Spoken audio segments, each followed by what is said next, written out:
So this is a one-arm isometrics hold, but how effective is it really for one-arm pull-up training?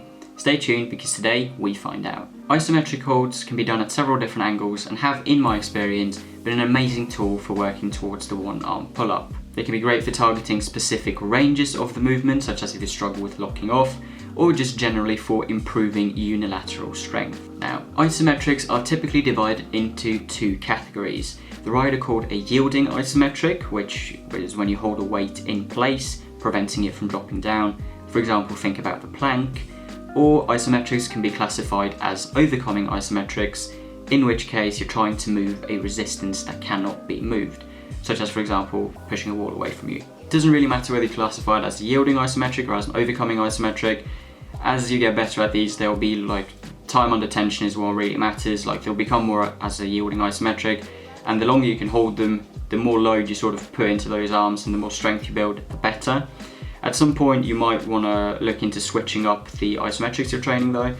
For me, I was quite poor at the upper range of the movement, of the one-arm pull-up movement, so I practiced the 90-degree isometric, and then after getting that for like closer to 10 seconds, I moved on to the lockout, which I still struggle with. It differs for people. Some people are really good at the upper range and some at the lower range, and you sort of have to see where you fall within these categories, but spend time doing what you struggle with the most and you'll see the benefits coming quite quickly. So just periodically test yourself, see like what range you struggle most with and sort of what isometric would give you the most bang for your buck, and focus on that. In the beginning, you might need to use a few assisting fingers from your supporting hand or to hold a resistance band, but just keep it up slowly, pull away those fingers and just hold for as long as you can, and you'll see massive benefits with this. It's an amazing exercise. Also, something I picked up from the YouTuber called The Pioneer, absolutely awesome guy by the way, for you guys that want to check out some more content around functional training.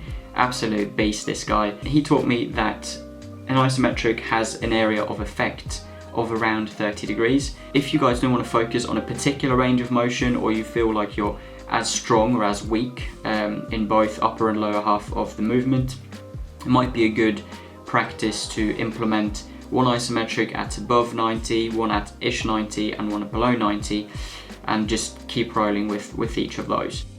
So for the pros, I'd say this is an amazing exercise both towards the one-arm pull-up, but also as part of your functional training. Whether you're doing climbing or other types of calisthenics, being able to have great unilateral strength and being able to hold particular lock-offs with ease is an absolutely amazing skill to have.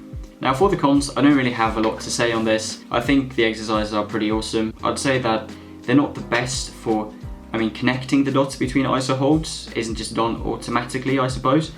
And they're not the best for training the movement pattern of the one-arm pull-up or the one-arm chin-up, but this is not really a disadvantage as much as it is just not necessarily the intention or the focus of the exercise.